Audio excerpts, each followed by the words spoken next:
मैत्री भजत अखिल जयते मैत्री भजत अखिल जयते आत्मवदेव परानपि पश्यत आत्मवदेव परानपि पश्यत युद्धं त्यजत स्पर्धां त्यजत युद्धं त्यजत स्पर्धां त्यजत त्यजत परेष्वक्रममाक्रमणम् त्यजत परेष्वक्रममाक्रमणम् मैत्री भजत अखिल जयते मैत्री भजत अखिल जयते जननी पृथ्वी कामदुघाते जननी पृथ्वी कामदुघाते जनको देवः सकल दयाळु जनको देवः सकल दयाळु दाम्यत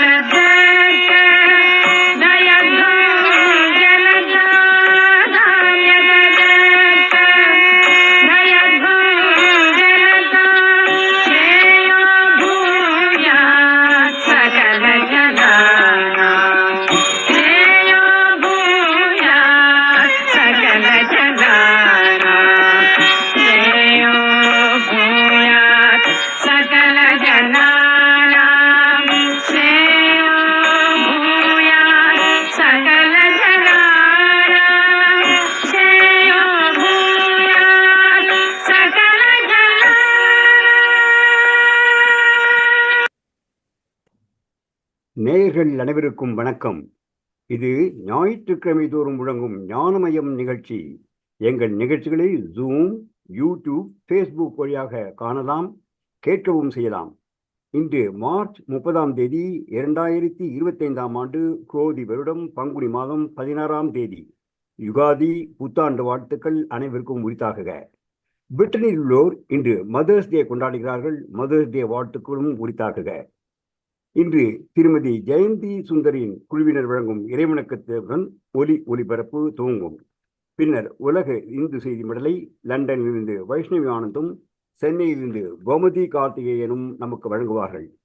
வாரந்தோறும் வரும் ஆலயம் அறிவோம் தொடரில் பெங்களூரிலிருந்து திருமதி பெகநாயகி ஸ்ரீநாராயணி இன்று துவாரகா நகரில் உள்ள ஸ்ரீ கிருஷ்ணர் ருக்மிணி ஆலயம் பற்றி நமக்கு பேசவிருக்கிறார். அவை தொடர்ந்து பெங்களூரிலிருந்து திரு நாகராஜன் சமர்த்த ராமதாசனின் பெருமைகளை நமக்கு எடுத்துரைக்கவிருக்கிறார். இன்றைய சிறப்பு நிகழ்ச்சியில் வரவிருந்த மதுரை மூந்தராஜன் வர இயலவில்லை என்பதை வருத்தத்துடன் தெரிவிக்கிறோம். அதற்கு பதிலாக பல பாடல்களும் இடம்பெற இருக்கின்றன. முதலில் நாம் இறைவணக்கத்தை கேட்போம். இதோ லண்டன் பெருநகர் பகுதியான ஆம்ஸ்டர்டாமிலிருந்து திருமதி நிர்மலா நடராஜனும் திரு நடராஜன் அவர்களும் நமக்கு வழங்குகிறார்கள். இதோ நடராஜன். நாளிரண்டிதழாலே கோலிய ஞானமுண்டகமேலே தாலிய ஞாயிரண்டொரு கோலா பாலனும் அதின் மேலே ஞானமுண்ட பிராணாதாரனும் யோக மந்திர மூலாதாரனும் நாடி நின்ற பிரபாவாகாரனும் நடுவாக கிரீடா பீடமும் நுழறிந்த மணி மாமாடமும் மேத கும்பிரவை கோடா கோடியும் இடமாக விசி நின்றுள தூபாதீப விசால மண்டப மீதே வீர பண்டிதா வீராச்சாரிய வினை தீரா ஆல கந்தரி மோடா குமாரி பிங்களை நானா தேசிய மோதி மங்களை லோகாலோகிய உயிர் பாலும் ஆன சம்பிரமி மாதா மாதவி ஆதி அம்பிகை ஞாதாவானவர் ஆடமன்றினில் ஆடா நாடிய அபிராமி கால சங்கரி சீலா சீலி திரிசூலி மந்திர சுபாஷா பாஷணி கால கண்டிக பாலி மாலினி கல்யாணி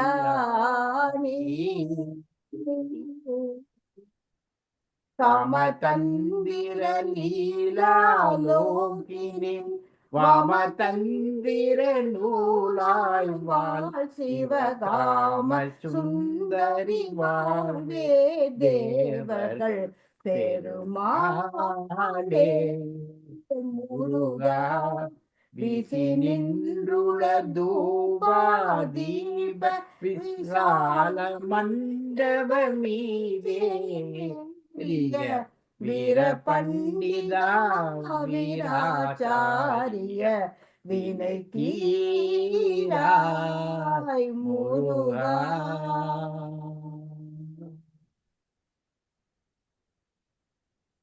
அஞ்சனை சிறுவனை ஆற்றலின் அனுமனை நெஞ்சினில் நிறைவுற துதிப்பாயை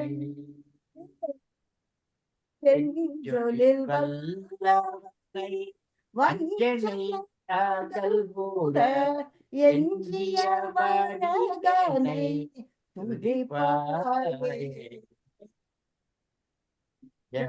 நடுபவன் வெற்றியை நடுபவன் நஞ்சனி கண்டனின் ஒரு சீர கொஞ்சமும் பயமில்லை கொற்றமும் உடையவன் அஞ்சனை வண்ணனின் ஒரு தூதன் புரிடும் அவன் புகழ் கோதிலாதிதுவென குற்றமும் மற்றவர் உடனாவார் ஆரிடும் மடுவென ஆன பொன்னாணி எல்லாம் நிகராமோ பெரிய தேவரும் போற்றி கூறி பரி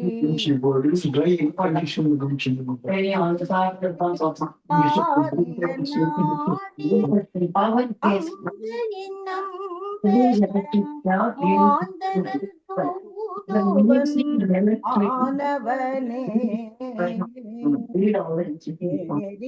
மாபதை நீரனவே செய்யும் நேத்தியல் மாதவன் சிவனே உடை சீதையின் செஞ்சொலில் வல்லனை போற்றிடுவோ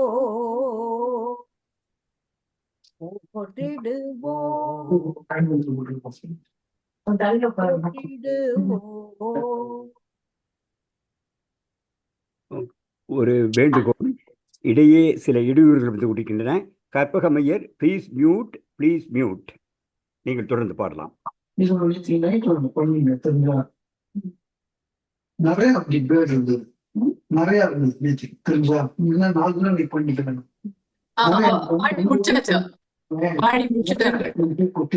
பாட்டு முடிந்து விட்டது. கல்யாண்ஜி நீங்க மியூட் பண்ணலாம் மத்தவாள. நீங்க மியூட் பண்ண முடியுமா பாக்குறீங்களா? Host can mute.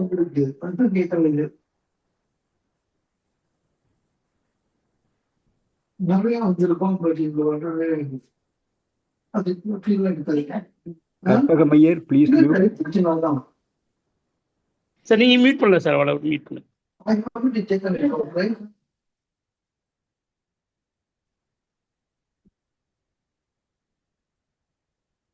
தொடர்ந்து பாடலாம். பாடல் முடிஞ்சு போயிடுத்து மாமா. நெக்ஸ்ட் அடுத்தபடியாக நாம் ஆலயம் வெல்வோம் நிகழ்ச்சியை கேட்கவிருக்கிறோம். அதற்கு முன்பாக நாம் உலக இந்து செய்தி மடலை கேட்கவிருக்கிறோம். உலக இந்து செய்தி மடலை லண்டனிலிருந்து திருமதி வைஷ்ணவி ஆனந்தும், சென்னையிலிருந்து திருமதி கோமதி கார்த்திகேயனும் வழங்குகிறார்கள். இதோ உலக இந்து செய்தி மடல். Please mute Karpagam Iyer. யாராவது ஒருத்தர் மீட் பண்ண முடியுமா? ஹோஸ்ட் கல்யாண்ஜி ஆர் மாமா.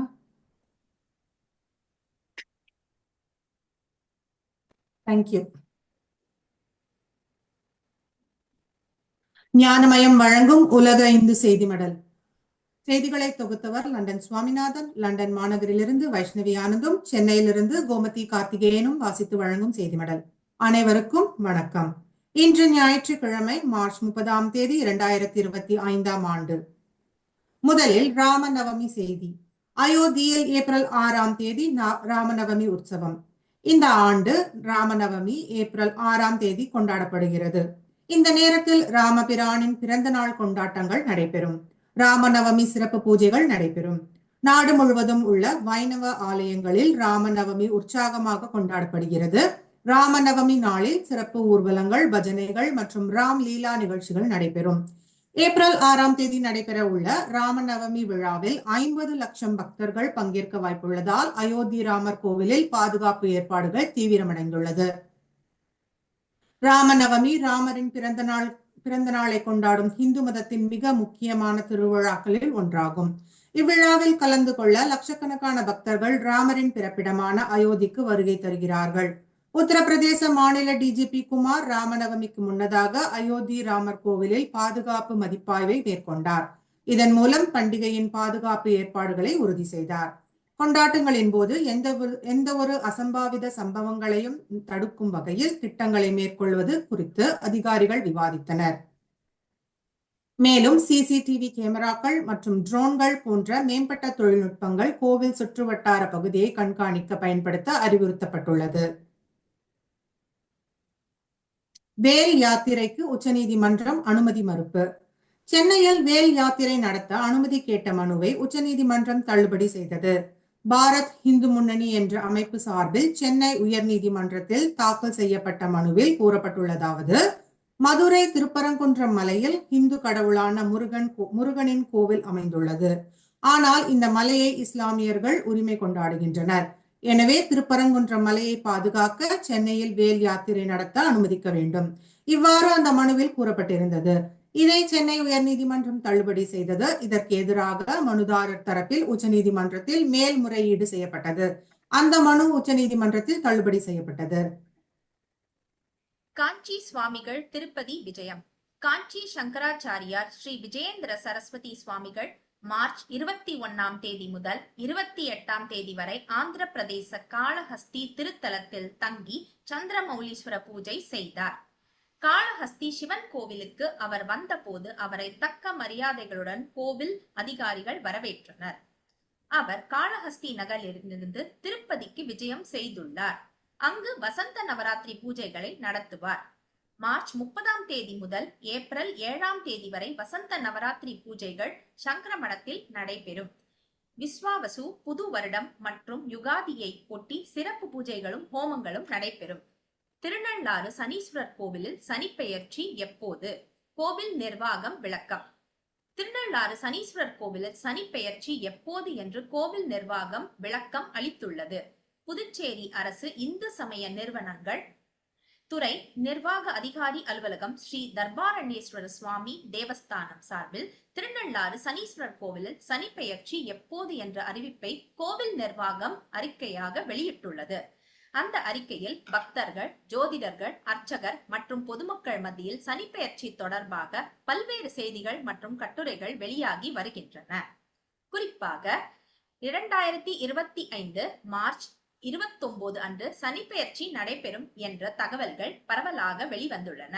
இது தொடர்பாக திருநள்ளாறு ஸ்ரீ தர்பாரண்யேஸ்வரர் சுவாமி தேவஸ்தானம், அருள்மிகு ஸ்ரீ சனீஸ்வர பகவான் புண்ணிய திருத்தலம் வாக்கிய பஞ்சாகம் முறையை பின்பற்றுவதை தெளிவுபடுத்துகிறோம்.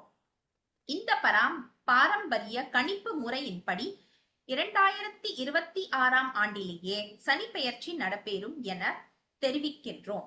ஆகையினால் 29/3/2025 அன்று வழக்கமாக நடைபெறும் தினசரி பூஜைகள் மட்டுமே நடைபெறும். திருநள்ளாறு ஸ்ரீ சனீஸ்வர பகவான் திருத்தலத்தில் சனிப்பெயர்ச்சி சம்பந்தமான நிகழ்வு நடைபெறும் சரியான தேதி மற்றும் நேரம் பின்னர் அதிகாரப்பூர்வமாக அறிவிக்கப்படும். அம்ருத் திட்டத்தில் ஸ்ரீவல்லிபுத்தூர் பழனியில் வளர்ச்சி பணிகள். தமிழகத்தில் மத்திய அரசின் சார்பில் அம்ருத் 2.0 திட்டத்தின் கீழ் ஸ்ரீவல்லிபுத்தூர், பழனி, தென்காசி, சங்கரன் கோவில், மயிலாடுதுறை, சிதம்பரம், திருவாரூர் ஆகிய 7 கோவில் நகரங்களிலும் ஒருங்கிணைந்த முழுமை வளர்ச்சி திட்ட பணிகள் நடக்கப் போகின்றன.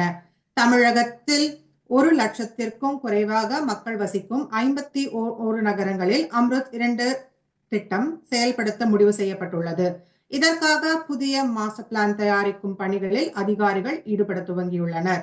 இதில் ஸ்ரீவில்லிபுத்தூர், பழனி, தென்காசி, சங்கரன் கோவில், மயிலாடுதுறை, சிதம்பரம், திருவாரூர் ஆகிய 7 கோயில் நகரங்கள் தேர்வு செய்யப்பட்டுள்ளன. இதற்கு அடுத்து வரும் 20 ஆண்டுகளில் அதிகரிக்கும் மக்கள் தொகை, பக்தர்கள், சுற்றுலா பயணிகள் வருகை ஆகியவற்றை கணக்கில் கொண்டு தேவையான ரோடு, வாறுகால், குடிநீர், பூங்காக்கள், ஓய்விடங்கள் போன்ற அடிப்படை உட்கட்டமைப்பு வசதிகளை மேம்படுத்த முறையான முழுமை திட்டம் உருவாக்கும் பணியில் அதிகாரிகள் ஈடுபட்டுள்ளனர்.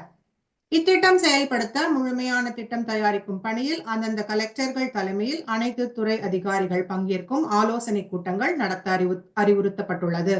இதன்படி விருதுநகர் மாவட்டத்தில் கலெக்டர் தலைமையில் நடந்த கூட்டத்தில் மாநில அதிகாரிகளும் பங்கேற்றனர். மருதமலை கோவில் குடமுழுக்கு, வேள்வியில் தமிழுக்கு முன்னுரிமை. கோவை மருதமலை முருகன் கோவிலில் ஏப்ரல் 4ஆம் தேதி குடமுழுக்கு விழா நடக்கிறது. அதில் தமிழில் மந்திரங்கள் ஓத கேட்டு சென்னை உயர்நீதிமன்றத்தில் சுரேஷ் பாபு, விஜயராகவன் ஆகியோர் வழக்கு தொடர்ந்தனர். இந்த வழக்குகள் நீதிபதி டி. பரத சக்கரவர்த்தி முன் விசாரணைக்கு வந்தன. அப்போது அறநிலையத்துறை சார்பில் சிறப்பு பிளீடர் அருண் நடராஜன், வழக்கறிஞர் கார்த்திகேயன் ஆகியோர் ஆஜராகி மருதமலை கோவில் செயல் அலுவலர் தரப்பில் பதில் மனு தாக்கல் செய்தனர். அதில் குடமுழுக்கு விழாவில் தமிழுக்கு முக்கியத்துவம் வழங்கப்படும், தமிழ் மற்றும் சமஸ்கிருத மொழிகளில் மந்திரங்கள் ஓதி யாகசாலை பூஜைகள் நடத்தப்பட உள்ளன. சிவாச்சாரியார் ஓதுவார் ஆகியோர் தமிழ் மந்திரங்கள் ஓதுவர். 12 திருமுறைகள், திருப்புகழ், கந்தர் அலங்காரம், திருமுருகாற்றுப்படை உள்ளிட்டவை பாடப்படும். யாகசாலையில் சமஸ்கிருதத்துக்கு இணையாக தமிழுக்கும் முக்கியத்துவம் அளிக்கப்படும். யாக பூஜையின் போது 36 யாக குண்டத்தில் தமிழிலும் 36 சமஸ்கிருதத்திலும் வேள்விகள் நடத்தப்படும் என குறிப்பிடப்பட்டிருந்தது. திருப்பதி அன்னதான நன்கொடை இருப்பு ரூபாய் 2200 கோடி. திருப்பதி தேவஸ்தான அறங்காவலர் குழு தலைவர் PR நாயுடு கூறியிருப்பதாவது: திருமயிலிலுள்ள வெங்கடாஜலபதி அன்னதான திட்டத்தை கடந்த 1985 அப்போதைய முதல்வர் NT ராமராவ் தொடங்கி வைத்தார். தற்போது தினமும் சுமார் 1 லட்சம் பக்தர்களுக்கு அன்னதானம் வழங்கப்படுகிறது. SV அன்னதான அறக்கட்டளைக்கு இதுவரை 9.7 லட்சம் பக்தர்கள் நன்கொடை வழங்கி உள்ளனர். தற்போது நாள் ஒன்றுக்கு அன்னதானம் வழங்க ரூபாய் 44 லட்சம் செலவாகிறது. இதுவரை 249 பக்தர்கள் ரூபாய் 44 லட்சம் வீதம் நன்கொடை வழங்கி உள்ளனர். 139 பக்தர்கள் ரூபாய் 1 கோடிக்கும் அதிகமாக நன்கொடை வழங்கி உள்ளனர். தற்போது இத்திட்டத்தில் ரூபாய் 2200 கோடி நன்கொடை இருப்பு உள்ளது. இவ்வாறு அவர் கூறியுள்ளார். திருப்பதியில் தரிசன முறையில் மாற்றம். திருப்பதியில் மார்ச் 25ஆம் தேதி, மார்ச் 30ஆம் தேதி ஆகிய 2 நாட்களுக்கு VIP பிரேக் தரிசனம் ரத்து செய்யப்படுவதாக திருமலை திருப்பதி தேவஸ்தானம் அறிவித்துள்ளது. கோடை விடுமுறை இன்னும் தொடங்கப்படவில்லை. ஆனாலும் திருப்பதிக்கு வரும் பக்தர்களின் எண்ணிக்கை அதிகரித்தபடியே இருக்கிறது. வார நாட்களில் 65,000ற்கு மேலான பக்தர்களும், வார இறுதி நாட்களில் 80,000ற்கு மேலானவர்களும் வருகை தந்து சாமி தரிசனம் செய்தார்கள். மார்ச் 30ஆம் தேதி தெலுங்கு வருட பிறப்பான யுகாதி பண்டிகை கொண்டாடப்படுகிறது. எந்தவித பரிந்துரை கடிதங்களும் ஏற்கப்படாது என தேவஸ்தானம் தெரிவித்தது. சகஸ்ர தீப அலங்கார சேவை தவிர மற்ற அனைத்து ஆர்ஜித சேவைகள் ரத்து செய்யப்படுவதாக அறிவிக்கப்பட்டுள்ளது. 100 ஆண்டு பழமையான இந்து கோவில் இடிப்பு. மலேசியாவில் பதற்றம். மலேசியாவில் 4வது பெரிய மதமாக இந்து மதம் விளங்குகிறது. நாட்டின் மொத்த மக்கள் தொகையில் 6.3% பேர் இந்துக்கள் ஆவார்கள். மலேசியாவின் மேற்கு பகுதிகளில் தான் பெரும்பாலான இந்துக்கள் வாழ்கின்றனர். மலேசியாவின் தலைநகர் கோலாலம்பூரின் மையப்பகுதியில் உள்ள 131 ஆண்டுகள் பழமையான இந்து கோவில் இடிக்கப்படும் அபாயத்தில் உள்ளது. மசூதி கட்டுவதற்காக இந்து கோவிலை இடம் மாற்றுவது பொதுமக்களின் கடும் எதிர்ப்பை ஏற்படுத்தியுள்ளது. ஸ்ரீ மகா மாரியம்மன் கோவில், ஸ்ரீ கந்தசுவாமி கோவில், சுந்தரராஜ பெருமாள் கோவில், பத்துமலை முருகன் கோவில் என 50க்கும் மேற்பட்ட இந்து கோவில்கள் மலேசியாவில் உள்ளன. ஆங்கிலேயரிடமிருந்து சுதந்திரம் அடைவதற்கு நீண்ட காலத்திற்கு முன்பே 1894ஆம் ஆண்டு தேவி ஸ்ரீ பத்ரகாளி அம்மன் கோவில் மலேசியாவில் கட்டப்பட்டது. பரபரப்பான ஜாலான் மஸ்ஜித் இந்தியா பகுதியில் இக்கோயில் பிரபலமான ஜேக்கல் மால் தெருவின் குறுக்கே அமைந்துள்ளது. தேவி ஸ்ரீ பத்ரகாளி அம்மன் கோவில் இருக்கும் நிலம் 2 பகுதியாக உள்ளது. ஒன்று தனியாருக்கு சொந்தமானது மற்றும் மற்றொன்று அரசுக்கு சொந்தமானதாகும். தேவி ஸ்ரீ பத்ரகாளி அம்மன் கோவில் அரசு நிலத்தில் தான் உள்ளது. 2014ஆம் ஆண்டு கோவில் அருகே உள்ள தனியார் நிலம் பிரபல ஜவுளி தொழில் நிறுவனமான ஜேக்கல் ட்ரேடிங் நிறுவனத்துக்கு விற்கப்பட்டது. நிறுவனத்தின் மறைந்த நிறுவனர் முகமது ஜாகல் அகமது இந்து கோவில் உள்ள இடத்தில் பெரிய மசூதியை கட்டி இஸ்லாமியர்களுக்கு பரிசளிப்பதற்காக இந்த கோயில் நிலத்தை வாங்கினார் என்று கூறப்படுகிறது. இந்து கோவில் இருந்த இடத்தில் பெரிய மசூதியை கட்டுவதற்கு 2021ஆம் ஆண்டு மலேசிய அரசும் கோலாலம்பூர் நகர சபையும் ஒப்புதல் அளித்தது. இதையடுத்து கோவிலை வேறு இடத்துக்கு மாற்ற திட்டமிடப்பட்டது. தேவி ஸ்ரீ பத்ரகாளி அம்மன் கோவில் அரசு நிலத்தில் தான் உள்ளது. 2014ஆம் ஆண்டு கோவில் அருகே உள்ள தனியார் நிலம் பிரபல ஜவுளி தொழில் நிறுவனமான ஜேக்கல் ட்ரேடிங் நிறுவனத்துக்கு விற்கப்பட்டது. நிறுவனத்தின் மறைந்த நிறுவனர் முகமது ஜாகல் அகமது இந்து கோவிலில் உள்ள இடத்தில் பெரிய மசூதியை கட்டி இஸ்லாமியர்களுக்கு பரிசளிப்பதற்காக இந்து கோயில் நிலத்தை வாங்கினார் என்று கூறப்படுகிறது. தேவி ஸ்ரீ பத்ரகாளி அம்மன் கோவில் இடமாற்றம் செய்வதற்கான மொத்த செலவுகளையும் ஜேக்கல் ட்ரேடிங் நிறுவனம் ஏற்றுக்கொள்ளவும் முன்வந்தது. கடந்த 10 ஆண்டுகளுக்கும் மேலாக பத்ரகாளி அம்மன் கோவில் நிர்வாக குழுவுடன் பேச்சுவார்த்தை நடத்தி வருகிறது. கோவிலுக்கான மாற்று இடங்களை தூரம், நிலத்தின் அளவு மற்றும் வெள்ள அபாயம் ஆகியவற்றின் காரணமாக கோவில் நிர்வாக குழு நிராகரித்துள்ளது. இதற்கிடையே கோவில் இடிப்பு வேலைகள் நிறுத்தி வைக்கப்பட்டுள்ளன.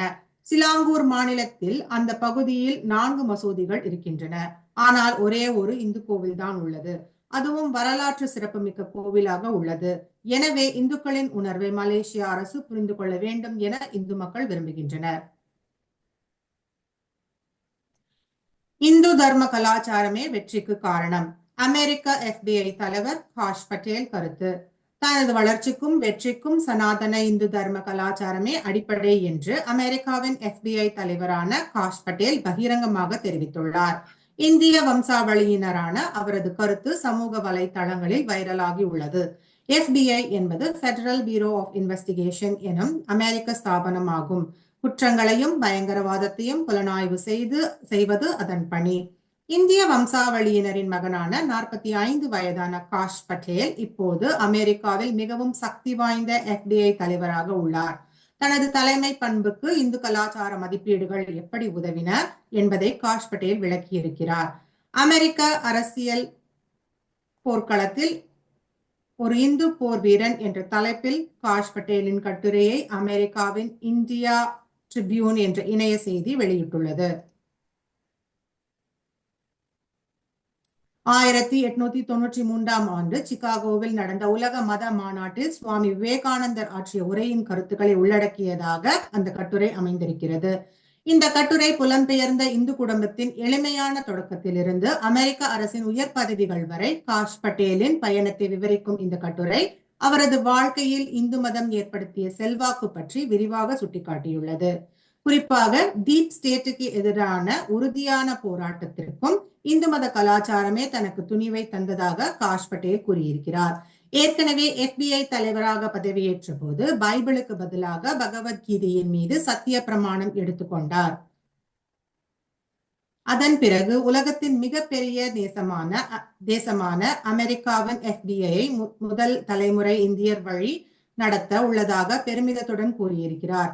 மேலும் தனது பெற்றோரை ஜெய் ஸ்ரீ கிருஷ்ணா என்று வாழ்த்தி வரவேற்று சென்ட் நீதித்துறை குழுவின் முன் அறிமுகப்படுத்தி வைத்த காஷ் பட்டேல் பெற்றோரின் பாதங்களை தொட்டு வணங்கினார். இந்த வீடியோ சமூக ஊடகங்களில் வைரலாகி பரபரப்பை ஏற்படுத்தியது. யாரை சந்திக்க நேர்ந்தாலும் ஜெய் ஸ்ரீ கிருஷ்ணா என்று வாழ்த்துவதிலிருந்து தனது பெற்றோரின் ஆசிகளை பெறுவது வரை காஷ் பட்டேல் தனது இந்திய பாரம்பரியத்தை விட்டுவிடாமல் வைத்திருக்கிறார். அமெரிக்கராக இருப்பதும் இந்துவாக இருப்பதும் முரண்பாடான அடையாளங்கள் அல்ல என்பதை காஷ் பட்டேல் நிரூபித்துள்ளார். ஒரு மத சார்பற்ற அரசை வழிநடத்தும் அதே வேளையில் தனது இந்து மத பின்னணி மற்றும் மதிப்புகளின் வழி நிர்வாகத்தை செம்மையாக நடத்த முடியும் என்பதையும் அமெரிக்க FBI தலைவர் காஷ் பட்டேல் நிரூபித்திருக்கிறார். திருத்தணி முருகன் கோவிலில் ரூபாய் 9.49 கோடி உண்டியல் காணிக்கை. திருத்தணி முருகன் கோவிலில் உண்டியல் காணிக்கையாக 1,49,00,000 ரூபாய் கிடைத்துள்ளது. கடந்த 31 நாட்களில் சாமி தரிசனம் செய்த பக்தர்கள் உண்டியலில் செலுத்திய காணிக்கைகளை எண்ணும் பணி நடைபெற்றது. இதில் 1,49,80,000 ரூபாய் பணம், 650 கிராம் தங்கம், சுமார் 13 கிலோ வெள்ளி ஆகியவை கிடைத்துள்ளதாக கோவில் நிர்வாகம் தெரிவித்துள்ளது. சபரிமலையில் பங்குனி உத்திர ஆராட்டு திருவிழா. சபரிமலையில் பங்குனி உத்திரம் ஆராட்டு திருவிழா ஏப்ரல் மாதம் 2ஆம் தேதி தொடங்குகிறது. சபரிமலை ஐயப்பன் கோவிலில் ஆண்டுதோறும் பங்குனி உத்திரம் ஆராட்டு திருவிழா 10 நாட்கள் நடைபெறும். அதன்படி இந்த ஆண்டுக்கான திருவிழாவை ஒட்டி அடுத்த மாதம் 1ஆம் தேதி மாலை 5 மணி கோவில் நடை திறக்கப்படுகிறது. 2ஆம் தேதி காலை 9:30 மணிக்கு கொடியேற்றப்பட்டு விழா தொடங்குகிறது. புதிய காப்பீட்டு திட்டம். சபரிமலையில் தற்போது விபத்து காப்பீடு திட்டம் பக்தர்களுக்காக அமல்படுத்தப்பட்டுள்ளது. எனினும் மாரடைப்பு உள்ளிட்ட நோய்கள் வாயிலாக மரணம் அடைபவர்களுக்கும் எவ்வித பணபலனும் கிடைக்காமல் இருந்தது. இவ்வாறு இறக்கும் பக்தர்களுக்கு 3 லட்சம் ரூபாய் நிவாரணம் கிடைக்கும் வகையில் திருவிதாங்கூர் தேவசம் போர்டு காப்பீட்டு திட்டத்தை அமல்படுத்த முடிவு செய்துள்ளது. திருப்பத்தூர் ஸ்ரீ காளஹஸ்தீஸ்வரர் திருக்கோவிலில் வால்மீகி ராமாயண ஓலை சுவடிகள் கண்டெடுப்பு. கோவில் திருப்பணி வேலைகள் நடைபெற்று வருகிறது. கோவிலை சுத்தம் செய்யும் பொழுது தமிழாக்கம் செய்யப்பட்ட 2075 வால்மீகி ராமாயண ஓலை சுவடிகள் கண்டெடுக்கப்பட்டது. பால, அயோத்தியா, ஆரண்ய, கிஷ்கிந்தா, சுந்தர காண்டங்கள் அதில் உள்ளன. யுத்த காண்டம் மட்டும் இல்லை. இத்துடன் செய்திகள் நிறைவடைந்தன. உலக இந்து மத செய்திகளை தொகுத்தவர் லண்டன் சுவாமிநாதன், லண்டன் மாநகரிலிருந்து வைஷ்ணவி ஆனந்தும், சென்னையிலிருந்து கோமதி கார்த்திகேயனும் வாசித்த செய்தி மடல்.